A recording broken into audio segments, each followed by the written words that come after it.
we talk about how can you manage your rearrange on your Yazio app. So you just follow these ways, then it's going to work with you.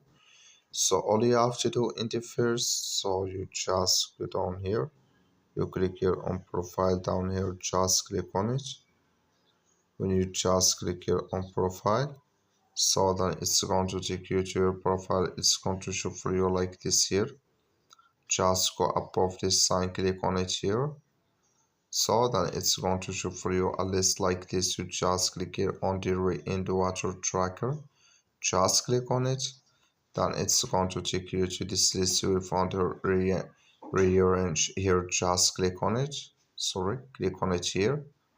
It's going to take you to this list, and here can you manage it when you just so you click on any of this here, and can you swipe it down or up here. So that's all you have to do. Thank you for watching. Don't forget to support us by liking, subscribe.